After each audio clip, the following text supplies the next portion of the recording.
بغيت نسألك واحد السؤال، كيفاش شي وحدة كدوز من مشاكل تقدر أنها تجاوزهم بسهولة، حيت عرفتك بأنه منذ زمن طويل راه مابوني عليك بشحال هذا وعارف بأنك راه ما دزتيش من حوايج اللي قلالين وتبارك الله عليك كل مرة كتقدري أنك تخرجي منهم، فشنو هما أسرار ولا شي جوج نصائح اللي تقدري تعطيهم للبنات؟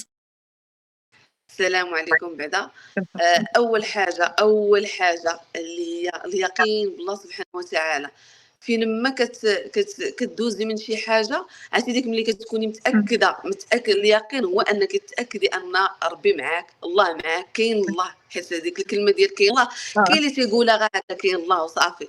مي فاش تتأكدي وكتقولي راه كاين الله إمم. والله إلا ربي ما كيخيبكش، صافي غادي تعطيه هذاك الشيء، ولا كيف ما كنقولوا إمم. كنطلقوها في يد الله. إمم. صافي ربي هو اللي كيسهل، يا اما كتجاوزيها كيف ما انت بغيتي، اهم. ولا بعض المرات بشي طريقه اللي ماشي هذاك الشيء اللي بغيتي، ولكن نعم. كتعرفي الحكمه ديال الله سبحانه وتعالى في الاخر. ونعم بالله. واهم حاجه الثقه في الناس. ما تثقيش اللي في كتقوليها. بنادم، ما تثقيش في بنادم، وديري في بالك إمم. بان كاع هادشي اللي كدوزي منه غيعلمك واحد الحاجه في الاخر، غادي ضروري. يعلمك واحد كيكون الشخصيه ديالتك وصافي. فهمتك، كيفاش اي البنات حاجه الله دزنا يستر منها راه أمرك. كتكون.